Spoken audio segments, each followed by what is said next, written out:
నమస్కారం. లక్ష్మి చెప్పే కథలకు స్వాగతం. వీణులతో వీక్షించటానికి సిద్ధం కండి. ప్రియ సఖులు, ఇప్పుడు మనం ప్రముఖ రచయితలు శ్రీ జొన్నలగడ్డ రాజగోపాలరావు గారు, శ్రీమతి జొన్నలగడ్డ రామలక్ష్మి గారు వసుంధర అనే కలం పేరుతో రచించిన ఒక నవలను ఇప్పుడు వినేసేద్దామండి. ఈ దంపతులు వసుంధర కలం పేరుతో చందమామ పిల్లల పుస్తకంలో 1000కి పైగా కథలు రచించారు. ఇక పెద్దల కోసం వీరు రాసిన కథలను నవలలను ప్రచురించని పత్రికలు తెలుగులో దాదాపుగా లేవనే చెప్పొచ్చు. ఆ కథలు ఇంకో 1000 దాకా ఉంటాయి. వాటిలో ఒక అపరాధ పరిశోధనలోనే 200 కథలుంటాయి. వీరు రచించిన నవలలు కొన్ని చలనచిత్రాలుగా కూడా తీయబడ్డాయి. వాటిలో ముఖ్యమైనవి వారాలబ్బాయి, రామరాజ్యంలో భీమరాజు, ప్రేమించు పెళ్ళాడు మొదలైనవి. ఇప్పుడు మనం వీరు రచించిన విరాట పర్వం నవలను ధారావాహికంగా వినేద్దామండి. ఈ నవల స్వాతి మాసపత్రికలో అక్టోబర్ 2005లో అనుబంధ నవలగా ప్రచురింపబడింది. ఇప్పుడు మొదటి భాగం వినేద్దామండి. ఈ ప్రపంచం చాలా చాలా చిత్రమైనది. ఇక్కడ జరిగే చిత్ర విచిత్రాలన్నింటికీ మూల కారణం మనసు అని తెలుసుకునేటంత వయసు నాకు లేదు. అయితే నాకు వయసు వచ్చిందని మాత్రం నాకు తెలుసు. తెలియక చస్తుందా? ఇంటా బయట 24 గంటలు ఆ విషయం స్ఫురణకు తెచ్చే ప్రయత్నాలే ఎక్కువ. నేను డిగ్రీ ఫైనల్ ఇయర్ పరీక్షలు రాశాను. ఫలితాల కోసం మరీ అంత కుతూహలం లేదు. నన్ను పై చదువులు చదివించే ఉద్దేశం నాన్నకు లేదు. అమ్మ అయితే డిగ్రీనే ఎక్కువ అంటుంది. వాళ్ళు అనుకోవడం ఎందుకు? చదువు అంటే నాకు ఆసక్తి లేదు. ఎందుకు చదువుకుంటున్నానో తెలియకుండానే ఇంతవరకు చదివాను. నేను 10th క్లాస్లో ఉండగా నాకెంతో ఇష్టమైన క్లాస్మేట్స్ 4. రాగిణికి బాగా చదివి ఏదైనా సాధించాలని కోరిక. సీతకు బాగా చదివి కుటుంబ బాధ్యతలు స్వీకరించాల్సిన బాధ్యత. కల్పనకు కాలేజీ జీవితం అంటే సరదా.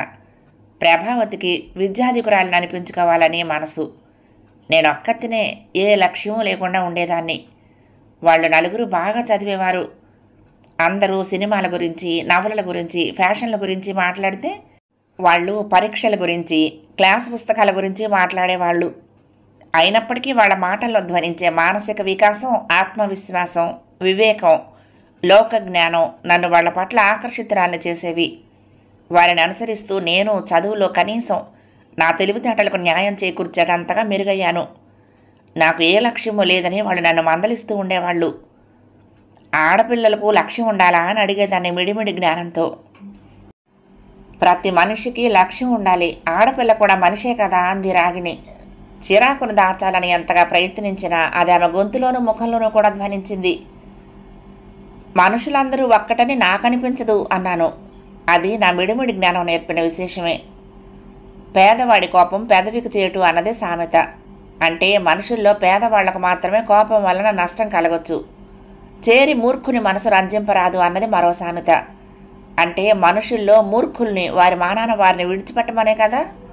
ఇక నా స్త్రీ స్వాతంత్ర్యం అర్హతి అన్న ఆర్యోక్తిని బట్టి మహాత్ముడు కావించిన స్వాతంత్ర్య పోరాటం పురుషుల కోసం అయి ఉండాలనిపిస్తుంది.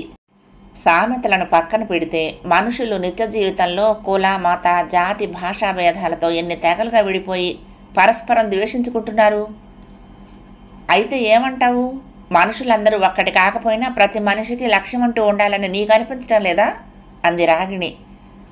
మనుషులందరూ ఒక్కటి కాదని ఒప్పుకుంటే వారిలో కొందరికి లక్ష్యం ఉండనవసరం లేదని అనిపించాలి కదా అన్నాను. అలాంటి వారే ఆడపిల్లలని చెప్పాను.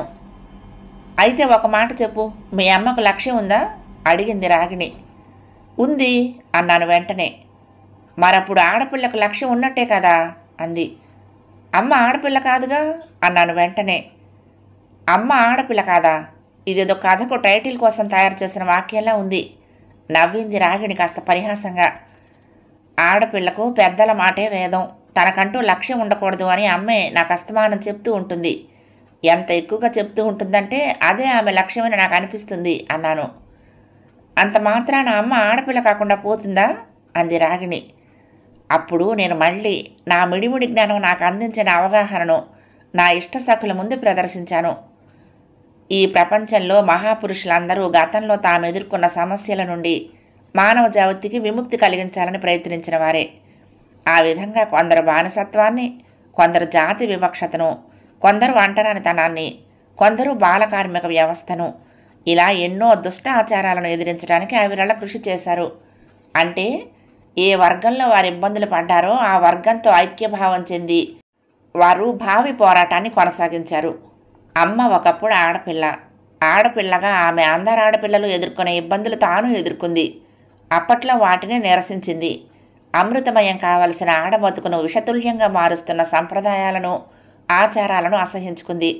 అన్నీ అయ్యాక పెళ్లి చేసుకుని గతాన్ని మర్చిపోయింది. గతంలో ఏ సంప్రదాయాలను ఆచారాలను నిరసించిందో వాటికే తాను ప్రతినిధిగా మారి తను కన్న ఆడపిల్లల్ని శాసిస్తోంది. అంటే అమ్మ ఆడపిల్ల కాదనే కదా.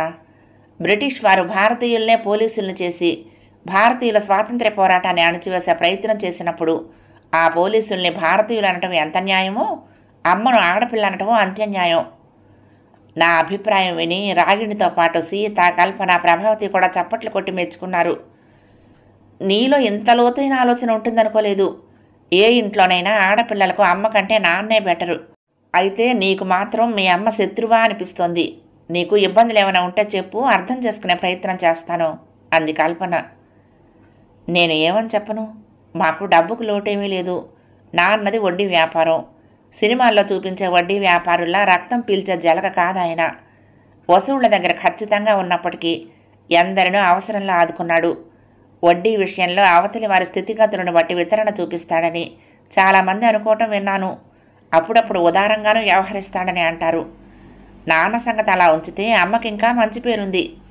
సాధారణంగా మగాళ్ల దుష్టబుద్ధులన్నింటికీ ఆడవాళ్లే కారణం అంటారు. కానీ ఇంటా బయట కూడా అమ్మకు మాయ మర్మం తెలియదనే చెప్పుకుంటారు. చుట్టుపక్కల కూడా విఠలరావు భార్యగా కాక తనదైన లక్ష్మి పేరుతో వ్యవహరించబడేటంత వ్యక్తిత్వము ఆమెకుంది. మా ఇంట్లో అమ్మ అందరిలోకి అన్నయ్యనే ఎక్కువ ముద్దు చేసేది.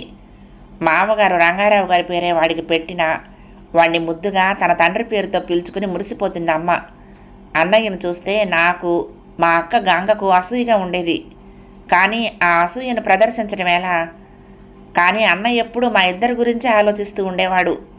ఏమాత్రం అవకాశం వచ్చినా వాడు మా కోసం ఎన్నో చేసేవాడు. వాడు డిగ్రీ పూర్తి చేయగానే దుబాయ్లో మంచి ఉద్యోగం దొరికింది. అక్కడి నుంచి తరచుగాను భారీగాను అమ్మా నాన్నలకు, అక్కకు నాకు కూడా డబ్బు పంపుతూ ఉంటాడు. మధ్యలో ఓసారి వచ్చి పెళ్లి చేసుకుని వెళ్ళాడు. ఆ తర్వాత కూడా డబ్బు పంపటం ఆపలేదు. నా 10th క్లాసు సమయానికి అక్క పెళ్ళై ఏడాది కావస్తోంది. అక్క అక్కడ మరీ అంత సుఖంగా ఉన్నట్లు అనిపించదు. అత్త గెయ్యాళి, మామ అసమర్థుడు, భర్త అవకాశవాది, ఆడబడుచు అహంకారి, మరిది నక్క. ఇవన్నీ అక్క అమ్మకు చెప్పుకుంటే అమ్మలో ఏ స్పందన ఉండేది కాదు. ఆడదాని బతికింతేనమ్మా, అన్నిటికీ అడ్జస్ట్ అయిపోవాలి, మనం మంచిగా ఉంటే అంతా మంచిగా మారుతారు అనేది అమ్మ. అమ్మకు చెప్పి లాభం లేదని నీకు తెలుసు కదా అక్క అని నేనంటే అక్క చెప్పిన మాటలు విని ఆశ్చర్యపడ్డాను. అత్తవారింట్లో వేగటం దానికి కష్టమే. అయితే అత్తవారిల్లు విడిచి రావాలంటే తనేం చేయగలదు? తల్లిదండ్రుల సపోర్ట్ ఉంటేనే తను అత్తవారితో పోరాడగలదు. అమ్మ అభిప్రాయం తెలుసుకునేందుకే అక్క అన్నీ చెప్పుకుంటోంది తప్ప సమస్యకు పరిష్కారాన్ని ఆశించి కాదు. అమ్మ అభిప్రాయం తెలుసుకోవటం వల్ల నీకేమిటి ప్రయోజనం అడిగాను కుతూహలంగా అక్కను. అప్పుడు అక్క ఇంకా ఆశ్చర్యకరమైన విశేషం చెప్పింది.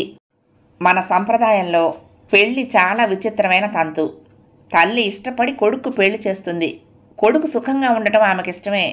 కానీ కోడల్ని ఆమె శత్రువులా భావిస్తుంది. ఆమె తమ కుటుంబానికి శత్రువు అన్న భావనను తన వారందరిలోనూ నాటుకునేలా ప్రవర్తిస్తుంది. అప్పుడు ఎక్కడి నుండో వచ్చిన నవవధువు శత్రుదేశంలో చిక్కిన సైనికుడిలా బిక్క చచ్చిపోతుంది. అక్క అనుభవం కూడా అందుకు భిన్నమేమీ కాదు. ఆమెకు భర్త మాత్రం శత్రువు కాడు, కానీ అతడు శత్రువుల మిత్రుడు. అన్ని విషయాలను ఆమె పరంగా కాక తన వాళ్ల పరంగా ఆలోచిస్తూ ఆమెను వాళ్లకు అనుగుణంగా సర్దుకుపోమ్మని చెప్పడానికి అతడు ఆమె పట్ల స్నేహభావాన్ని ప్రకటిస్తుంటాడు. నేను వాళ్లను అభిమానిస్తున్నాను, వాళ్లకు సేవలు చేస్తున్నాను. నా సేవలకు గుర్తింపు లేకపోతే, నా అభిమానానికి స్పందన ఉండకపోతే నాకు అసంతృప్తిగా ఉంటుంది. ఆ కారణంగా నన్ను వాళ్ళు ద్వేషిస్తే నేను వాళ్ళను ప్రేమించలేకపోవటానికి అదే కారణం అవుతుంది. ఈ విషయం మీరే వాళ్లకు చెప్పాలి అందుట అక్క అతడితో. కానీ అతడు వాళ్ళకి ఆమె గురించి ఏమీ చెప్పలేదు. చెప్పటం వలన అతడు తన వాళ్ళ దృష్టిలో చెడ్డవాడయ్యే అవకాశం ఉంది. చెప్పకపోవటం వలన అతడికి ఏమాత్రమూ నష్టం లేదు. అక్క అసహాయురాలని, తనకు జరిగే అన్యాయాన్ని ప్రతిఘటించే శక్తి లేదని అతడి నమ్మకం. తాను అసహాయురాలు కాదని ఆమె రుజువు చేసుకోవాలంటే అక్కకి అందుకు తల్లిదండ్రుల మద్దతు కావాలి. వారి మద్దతు లభిస్తే ఆమె శత్రు శిబిరంలో ఉంటూ అక్కడ కలకలం సృష్టించగలదు, తనకు జరిగే అన్యాయాన్ని ప్రతిఘటించగలదు. కానీ మన సంప్రదాయంలో వివాహితురాలైన స్త్రీకి తల్లిదండ్రుల మద్దతు కావాలంటే అది అత్తింటికి వ్యతిరేకంగా తప్ప మరెందుకైనా లభిస్తుంది. ఆ విషయం సూచనప్రాయంగా అక్కకి అర్థమైంది అత్తింట్లోనే. అయితే పుట్టింట్లో కూడా రూఢి చేసుకుందాం అనుకుంది అక్క. అమ్మ అభిప్రాయం తెలుసుకోవటం వలన అత్తింట్లో నాది ఒంటరి పోరాటం అని అర్థమైంది. అది ప్రయోజనం అంది అక్క. మరి ఇప్పుడేం చేస్తావక్క అన్నాను. నా బలం నేను అంచనా వేసుకున్నాకనే కదా నా యుద్ధం ప్రారంభించాలి. అందుకని అల్లుడు గారి చిన్న చిన్న అవసరాలు తీర్చే బాధ్యత నా మీద వేసుకుంటున్నాను అంది అక్క. యుద్ధంలో ఇదో తరహా ఎత్తు. అత్తవారింట తనకు దుస్సహం అనిపించినప్పుడు అక్క పుట్టింటికి వస్తుంది. అత్తకో ఆడబుడుచుకో భర్తకో చిరుకానుక కావాలని తల్లిదండ్రులకు చెప్తుంది.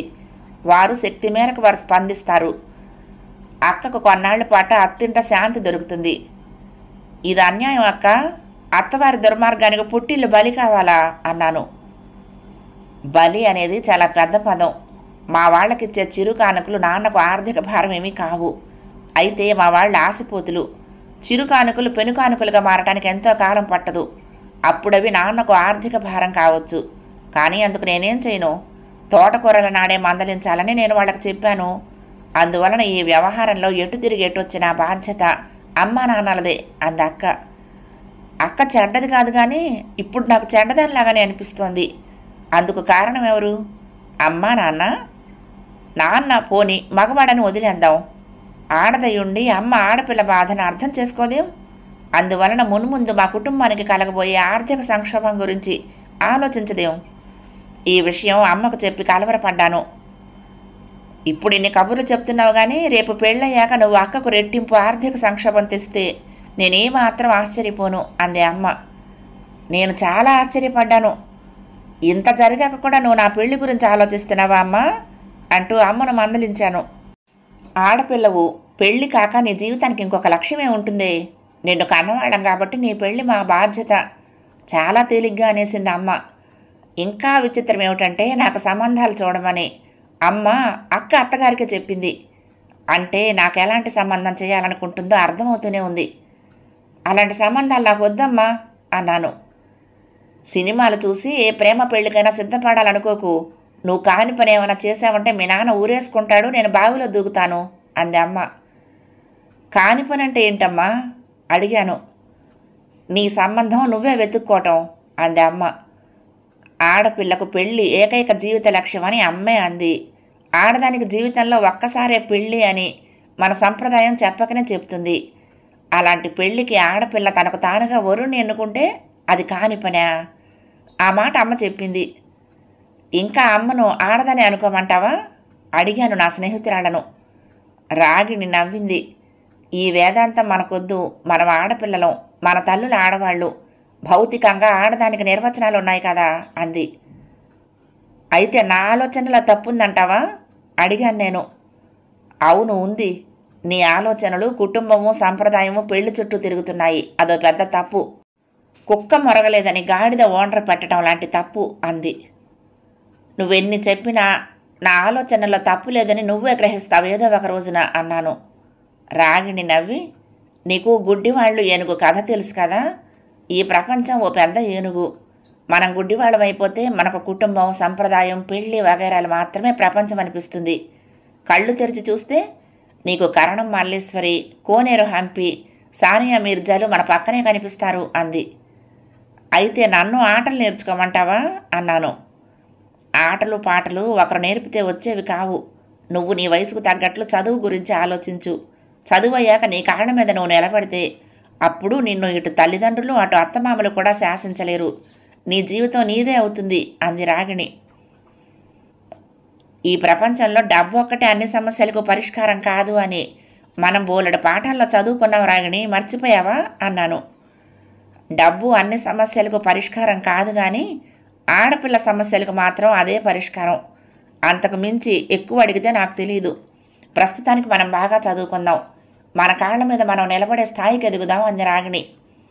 అందరం మా స్థాయికి తగినట్లు మార్కులు తెచ్చుకుని 10th పాస్ అయ్యాం. రాగిణికి చాలా మంచి కాలేజీలో సీట్ వచ్చింది. సీతకి ప్రభావతికి అంత మంచిది కాకపోయినా చెప్పుకోదగ్గ కాలేజీలోనే సీట్ వచ్చింది. కల్పనను వాళ్ళ నాన్న రెసిడెన్షియల్ కాలేజీలో చేర్పించాడు. నేను చదువు కొనసాగించడానికి అన్నట్లుగా మా ఇంటికి ఆట్టే దూరం లేని ఓ కాలేజీలో ఇంటర్లో చేరాను. అక్కడ నాకు కొత్త స్నేహాలు ఏర్పడలేదు. చదువు అంటే కొత్త ఆకర్షణ ఏర్పడలేదు. ఆడపిల్ల చదువు తన కాళ్ళ మీద తాను నిలబడటానికి అన్న రాగిణి అభిప్రాయం కూడా నన్ను ఇంకా ప్రభావితం చేస్తున్నట్లు కనపడదు. అసలు నేను దేనికి ప్రభావితురాల్ని కాలేనేమో అన్న అనుమానం నాలో బలపడుతున్న సమయంలో మూర్తి వచ్చి మా ఇంట్లో చేరాడు. నేను ఇంటర్ ఫైనల్ ఇయర్లో ఉన్నాను. చదువు మీద ప్రత్యేకమైన శ్రద్ధ లేకపోయినా నేను చదువును అశ్రద్ధ కూడా చేయలేదు. ఎకనామిక్స్ లెక్చరర్ ఇచ్చిన అసైన్మెంట్ పూర్తి చేయాలని పట్టుదలగా పుస్తకం పెన్ను తీసుకుని కూర్చుంటే నా ఏకాగ్రతను భంగం చేస్తూ కాలింగ్ బెల్ మోగింది. సాధారణంగా కాలింగ్ బెల్కు చెల్లించే టైప్ కాదు నేను. అమ్మో నాన్నో పనివాళ్ళో ఎవరో ఒకరు వెళ్ళి తలుపు తీస్తూ ఉంటారు. కానీ ఆ రోజు ఆ సమయంలో ఇంట్లో నేను తప్ప ఎవరూ లేరు. నాన్న డ్రైవర్ని తీసుకుని బయటికి వెళ్ళాడు. అమ్మ వంట ఆవిడతో గుడికి వెళ్ళింది. తోటమాలి తన పని పూర్తి చేసుకుని కాస్త ముందుగా వెళ్ళిపోయాడు. ఇంటి పనులు చేసే పిల్ల నిన్నటి నుంచి 3 రోజులు సెలవు పెట్టింది. నేను చిరాగ్గా వెళ్ళి తలుపు తీశాను. అంతే, నా చిరాకంతా ఒక్కసారిగా మటుమాయం. ఎర్రగా బుర్రగా దొరబాబులా ఉన్నాడు. సన్నగా పొడుగ్గా హిందీ సినిమా హీరోలా ఉన్నాడు.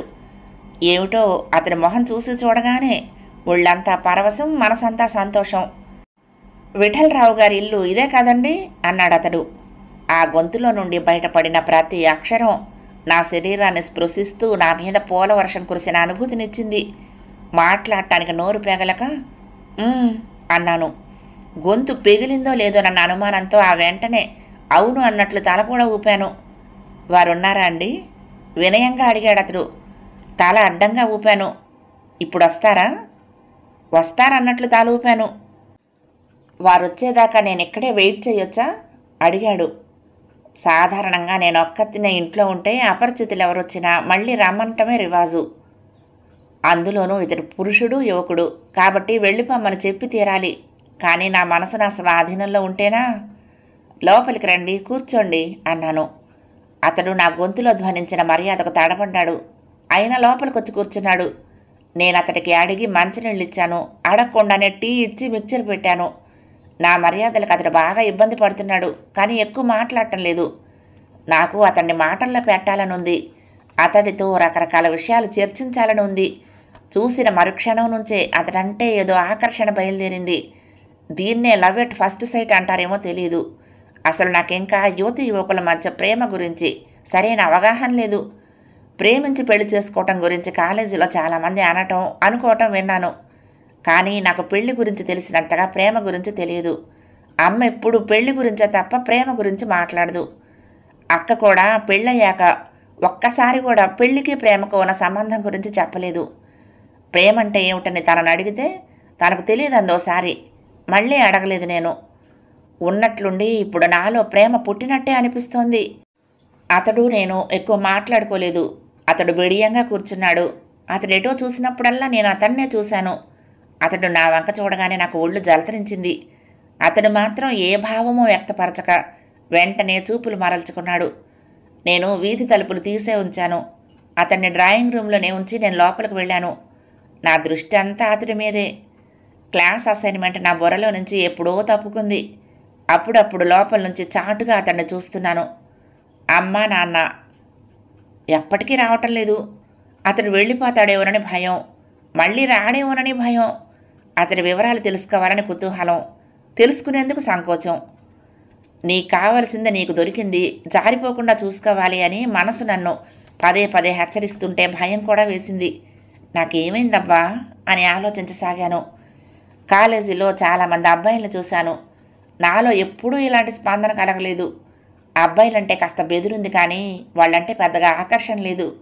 అబ్బాయిలు అనగానే నాకు ముందు పెళ్లి గుర్తొస్తుంది. పెళ్ళంటే చెప్పలేనంత భయం నాకు. కానీ ఈ అబ్బాయిని చూస్తుంటే నాకు పెళ్లి కాదు, ప్రేమ స్ఫురిస్తుంది. అతడంటే నాలో బెరుకు లేదు, భయం లేదు. ఆకర్షణ మాత్రం అమితంగా ఉంది. అయినా ఎక్కువగా మాట్లాడే చొరవ చేయలేకపోతున్నాను. కారణం అతడే. నేను కాస్త చొరవ చేస్తే అతడు దాన్ని అక్కడే తుంచేస్తున్నాడు. నా చొరవను ఆసరాగా చేసుకుని చనువు తీసుకునే ప్రయత్నం చేయటం లేదు. అందుకనే మేమిద్దరం చాలా ముక్తసరిగా వ్యవహరించాం ఆ సమయంలో.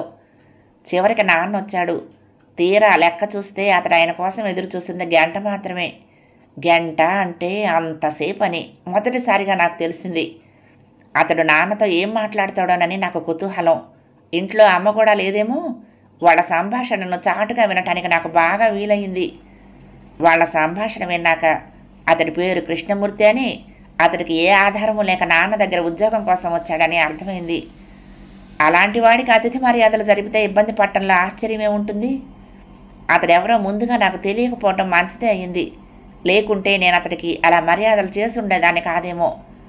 అయినా ఎంతోమంది అపరిచితులు మా ఇంటికి వచ్చి వెళ్ళారు. అమ్మా నాన్న ఉండగా కొందరు, లేనప్పుడు కొందరు. ఎవరికీ నేను ఇలా మర్యాదలు చేయలేదు. అతన్ని చూడగానే ఎవరో తెలుసుకోవాలనిపించలేదు. మర్యాదలు చేయాలనిపించింది అంతే. ఇప్పుడు అతడెవరో తెలిసాక కూడా నాన్న అతడికి ఉద్యోగం ఇస్తే బాగుండునని ఉంది. అతిథి మర్యాదలు కొనసాగించే అవకాశం కోసం. నాకు మనిషి అవసరం ఉంది, కానీ నీ అనుభవం గురించి నాకు తెలియదు అన్నాడు నాన్న. నా అనుభవం నాకు పనికొచ్చేదైతే నేను మీ దగ్గరకు వచ్చి ఉండేవాడిని కాదు సార్. మీ అనుభవం గురించి విని మీ దగ్గరకు వచ్చాను అన్నాడు కృష్ణమూర్తి. వాక్యాలను ఉచ్చరించటంలో అతడి విరుపులు గమ్మత్తుగా ఉన్నాయి. నాన్న అతడి మాటల మాతుల్లో పాడుతున్నట్టే ఉంది. అయినా నీ అనుభవం నేను తెలుసుకోవాలిగా అన్నాడు నాన్న. నేను మీకు ఇవ్వగలిగింది అనుభవం కాదు సార్, నమ్మకం. అది మీకు నాకంటే ఎక్కువగా ఇంకెవరు ఇవ్వలేరనే నా నమ్మకం. నమ్మకంగా అన్నాడు అతడు. ఆ నమ్మకం నాకు కలగాలిగా అన్నాడు నాన్న. ఎవరికైనా నన్ను చూస్తేనే నమ్మకం పుడుతుంది సార్. మీరు నాకు ఆశ్రయం ఇస్తే నేను మీకు నమ్మిన బంటునవుతాను. నన్ను పనిలో చేర్చుకున్నాక మీరు పరశురాముడి కథ మర్చిపోతారు. కేశబియాంక పేరు మీ బుర్రలో నుంచి చెరిగిపోతుంది. మన కథను పురాణంగా రాసేవాళ్లకు రామాంజనేయ యుద్ధం వంటి పుక్కిటి పురాణాల స్ఫురణకు కూడా రావు. అతడు చెప్తున్నాడు. చెప్పాలంటే అతడి మాటల్లో అహం ఉంది, కానీ వినేవాళ్లకు అహం భరించాలని అనిపిస్తుంది. నాకే కాదు, నాన్నకు అలాగే అనిపించినట్లుంది. అయినా కూడా పరీక్షించకుండా నాన్న మాటలు మింగేశాడు. అతను వెంటనే అందుకుని, మనిషి శక్తి సామర్థ్యాలను పరీక్షించొచ్చు సార్, కానీ శ్రీరాముడి వంటి వాడికి సేవకుల శక్తి సామర్థ్యాలతో నిమిత్తమే ఉంటుంది. ఆయన వానరులను నమ్ముకుని రావణాసురుడు అంతటి వాడిని ఎదిరించాడు. మీరు అంతే. మీకు నా శక్తి సామర్థ్యాలతో నిమిత్తం లేదు, నమ్మకం కావాలి. నమ్మకానికి పరీక్ష ఉంటుంది సార్. పరీక్ష పెట్టినా ఆషాఢభూతి వంటి వారు నెగ్గి తర్వాత నమ్మక ద్రోహం చేస్తారు అన్నాడు. నాకైతే చప్పట్లు కొట్టాలనిపించింది. తమాయించుకున్నాను. కానీ నేను చేద్దామనుకున్న పని నాన్న చేశాడు. ఆయన చప్పట్లు కొట్టి ఇలా మాట్లాడేవాళ్ళంటే నాకు ఇష్టం. నీ కబుర్లు వినటానికైనా నిన్ను నా దగ్గర ఉంచుకోవచ్చు, కానీ నువ్వెవరివో, ఏం చదువుతున్నావో, ఏం చేయగలవో తెలుసుకోవాలి కదా అన్నాడు. సార్, దయతో నేనెవరిని అని అడగొద్దు. ఆ ప్రశ్నకు జవాబు చెప్పాలంటే నా గొంతు పెగలదు. పెగిలిన రోజున ముందు మీకే చెప్తాను. ప్రస్తుతం నాకు నా అన్నవాళ్ళెవరూ లేరు. అలాగే నా చదువు గురించి కూడా చెప్పుకోవడం నాకు ఇష్టం లేదు. అది చెబితే సర్టిఫికెట్లు చూపించాలి. సర్టిఫికెట్లు నా గత జీవితంతో ముడిపడి ఉన్నాయి. అవి నేనెవరినో చెప్పకనే చెప్తాయి.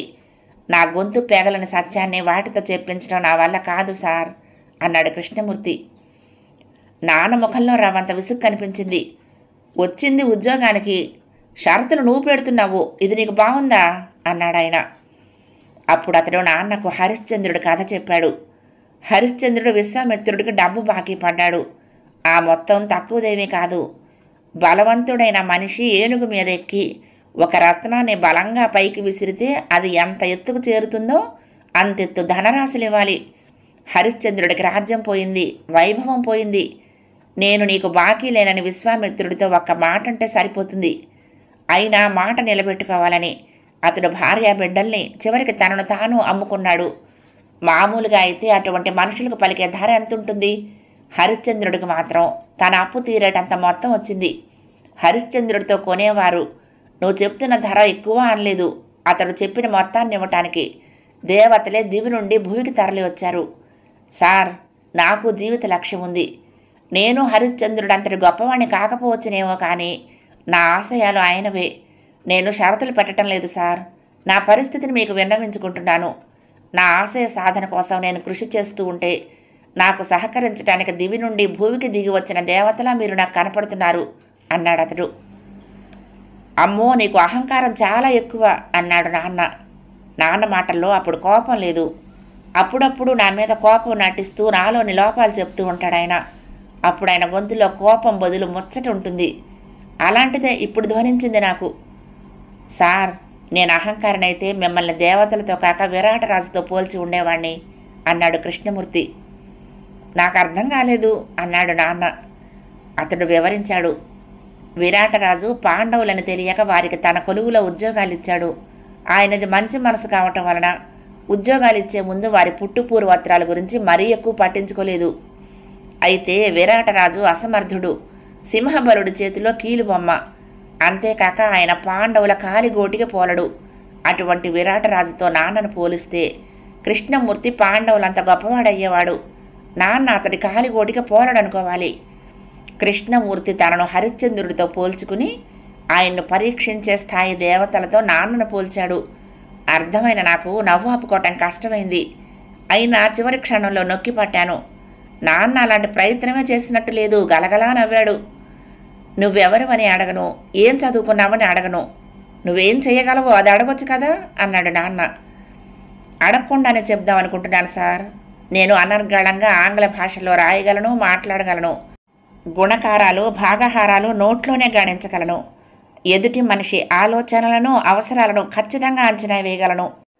నాకు ఆశ్రయం ఇచ్చిన వారు నన్ను నమ్మిన పంటకు నిర్వచనంలా భావించేలా మసలగలను అన్నాడు కృష్ణమూర్తి. అతడి మాటలు వింటూ నాన్న ఆలోచనలో పడ్డాడు. సార్, వీడిలా మాట్లాడుతున్నాడు ఏమిటి అని మీరు ఆలోచిస్తున్నారు. నేను అందరి దగ్గర ఇలా మాట్లాడను. మిమ్మల్ని అంచనా వేయగలిగాను కాబట్టే మీతో ఇలా మాట్లాడాను. మిమ్మల్ని హిప్నటైజ్ చేస్తున్నానని భావించకపోతే ఓ విషయం చెప్తాను సార్. మీరు నాకు ఉద్యోగం ఇస్తున్నారు అన్నాడు కృష్ణమూర్తి. నువ్వు నాకు నచ్చావు అన్నాడు నాన్న వెంటనే. అదే మాట అతడితో అనాలని, అతడి నోట నా గురించి వినాలని నాకు వెంటనే అనిపించింది. కానీ అందుకింకా రంగం సిద్ధం కాలేదని నాకు తెలుసు. అయితే నాన్నకు అతడు నచ్చినందుకే నా మనసంతా సంతోషంతో నిండిపోయింది. అతడికి మాతోనే ఉంటాడు. అతన్ని నేను రోజు చూస్తూ ఉండొచ్చు, రోజు అతడితో మాట్లాడవచ్చు. అలా పరిచయం పెరిగి ప్రేమగా రూపొందితే నాన్న అతడితో అన్న మాటలు అతడు నాతోనూ అనొచ్చు. నేను మాత్రం అతడికి నా మనసులోని మాట పొరపాటును కూడా చెప్పను. నేను ఆడపిల్లనన్న విషయం జీవితం అంతా గుర్తుంచుకునేలా చేసింది కదా మరి మా అమ్మ. కృష్ణమూర్తికి నాన్న దగ్గర ఉద్యోగమే కాదు, మాకాం కూడా మా ఇంట్లోనే. క్రమంగా అతడు మా కుటుంబ సభ్యుల్లో ఒకడిగా స్థిరపడిపోయాడు. నాన్న ఇప్పుడు అన్నింటికీ అతడి మీద ఆధారపడుతున్నాడు. అతడు లేనప్పుడు అందరి దగ్గర అతన్ని పొగుడుతూ ఉంటాడు. కృష్ణమూర్తిలో మెచ్చుకోదగ్గ అంశాలు చాలానే ఉన్నాయని నాకు తెలుస్తోంది. నాన్నకు అతడు నమ్మిన బంటు కావచ్చు, కానీ ఆయన ఏ పని అప్పగించినా ముందుగా ఆయనకు మంచి చెడ్డలు వివరించి చెప్పి హెచ్చరిస్తాడు. చెప్పింది చెయ్యి అని నాన్న విసుక్కున్న సందర్భాలు ఉన్నాయి. మీరు చెప్పిందే చేస్తాను సార్, కానీ నేను చెప్పింది కూడా విన్నాక అని అతడు ఖచ్చితంగా చెప్పేవాడు. అతడి విశ్లేషణ వలన నాన్న ప్రయోజనం పొందిన సందర్భాలు చాలా ఉన్నాయి. అలాగని ఆ విశ్లేషణ అనవసరం అనిపించిన సందర్భాలు లేకపోలేదు. పళ్ళ చెట్టు మీదకు రాళ్లు విసిరితే కొన్ని తగులుతాయి, కొన్ని తగలవు. పళ్ళు కావాలనుకుంటే రాళ్లు విసురుతూనే ఉండాలి సార్. ఐడియాలు అలాంటివే. వాటిని నన్ను ఇలా ఇస్తూనే ఉండనివ్వండి సార్ అనేవాడు కృష్ణమూర్తి. కృష్ణమూర్తి నాన్నకు చెప్పే మాటలు వింటూ ఉంటే నేను నాన్నను విడిచిపెట్టకుండా అంటి ఉండాలనిపించేది. ఎన్ని గొప్ప మాటలు మిస్ అయిపోతున్నానో ఏమిటోనని నా బెంగ. తరచుగా అతడి ప్రసక్తిని నా కాలేజ్ మేట్స్ వద్ద తెస్తే మగాళ్ళందరూ చాలా ఆర్డినరీ ఫెలోస్, ప్రేమించిన ఆడది వాళ్ళని ఎక్స్ట్రా ఆర్డినరీ చేస్తుంది అందో అమ్మాయి. ఆ అభిప్రాయం నాకు నచ్చలేదు. కానీ మరీ లోతుగా మాట్లాడేటంత స్నేహం నాకు నా క్లాస్మేట్స్ ఎవరితోనూ లేదు. అయినా నేను కృష్ణమూర్తి గురించి చెప్పాను కానీ అతన్ని ప్రేమిస్తున్నానని వాళ్ళకి చెప్పలేదు కదా. మరి ఆ అమ్మాయి ఎందుకు అలాగందో? అమ్మ నన్ను పెళ్లికి ట్యూన్ చేసినట్లు కాలేజీ యువతుల్లో అబ్బాయిల ప్రసక్తిని ప్రేమకు ట్యూన్ చేయటం జరిగినట్లుంది.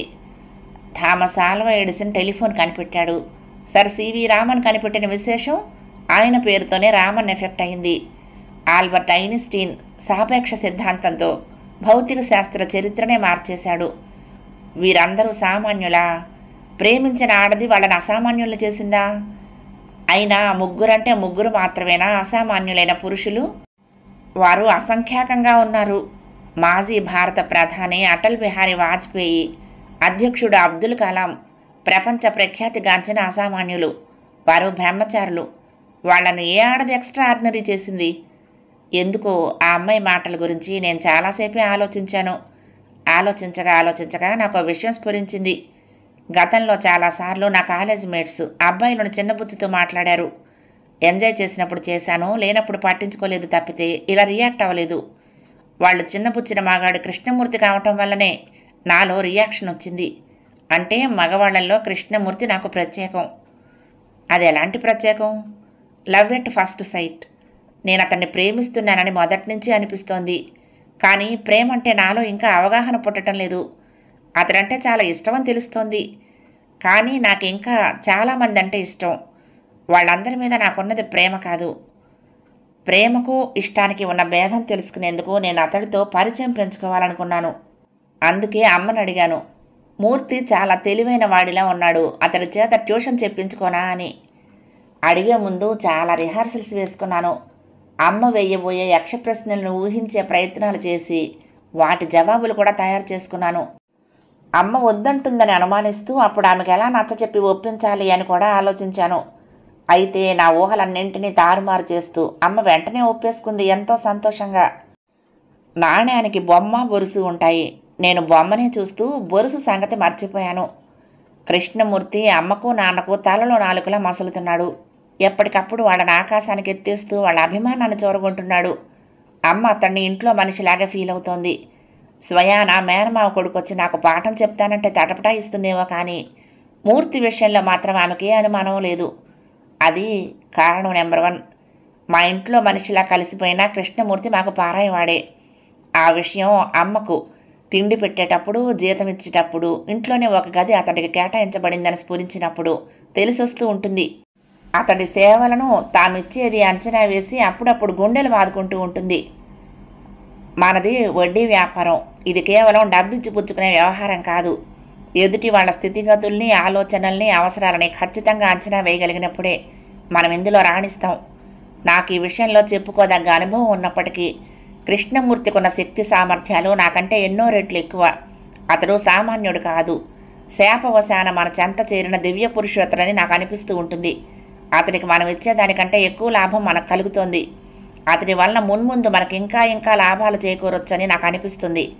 అనవసరంగా అతడి గురించి గుండెలు బాదుకోకు అని నాన్న అమ్మను మందలించడం నాకు తెలుసు. అప్పుడు నాకెంతో సంతోషంగా అనిపిస్తుంది. మనకిష్టమైన వాళ్ళని ఎవరైనా పొగిడినా, వాళ్ళకి ఏదైనా లాభం కలిగినా మనకెందుకో సంతోషంగా అనిపిస్తుంది. నాన్న మాట అమ్మకు మరీ అంత తృప్తి కలిగించేది కాదు. కృష్ణమూర్తి నుంచి ఇంకా ఇంకా రాబట్టుకోవాలని ఆమె పట్టుదల. నాకు ట్యూషన్ అనగానే అమ్మ అసంతృప్తి కొంతమేర తొలగింది. అది కారణం నెంబర్ 2. నేను అమ్మకు చెప్పడమైంది. అమ్మ నాన్నకు చెప్పింది. నాన్న కాస్త ఇబ్బంది పడుతూ ట్యూషన్ చెప్పడానికి నీకు వీలవుతుందా అని మూర్తిని అడిగాడు. చాలా ఖాళీగా ఉన్నట్లు ఫీల్ అవుతున్నాను. పాఠాలు చెప్పడం నాకు మంచి ఎంగేజ్మెంట్. తనతో పాటు ఇంకా ఎవరైనా స్టూడెంట్స్ ఉంటే వాళ్ళకు కూడా చెప్తాను అన్నాడు మూర్తి నాన్నతో హుషారుగా. అతడి ఉత్సాహం చూస్తూ ఉంటే నాకు చాలా సంతోషంగా అనిపించింది. మా సొమ్ము తింటున్న మనిషి చేత ఇంకొకరికి ప్రయోజనం కలిగేలా చేయటం అమ్మకి ఇష్టం లేదు. మూర్తితో సాన్నిహిత్యాన్ని వేరొకరితో పంచుకోవటం నాకు ఇష్టం లేదు. మా ఇద్దరి ఇష్టాలు ఒకే లక్ష్యానికి దారితీయటంతో మూర్తి నాకు మాత్రమే గురువయ్యాడు. రోజు సాయంత్రాలు గంటన్నర సేపు మూర్తి నాకు పాఠాలు చెప్పేవాడు. ఆదివారం సెలవు రోజుల్లో అయితే ఇంకొక గంట అదనం. మొదటి భాగం సమాప్తం. ప్రియ సఖులు, ఈ కథ మీకు నచ్చితే తప్పకుండా లైక్ చేయండి, షేర్ చేయండి, కామెంట్ చేయండి, సబ్స్క్రైబ్ చేసుకుని నన్ను ఎంకరేజ్ చేయండి. ఉంటానండి. ప్రేమతో లక్ష్మి. కృష్ణా తీరం దుర్గమ్మ సన్నిధానం. నమస్తే.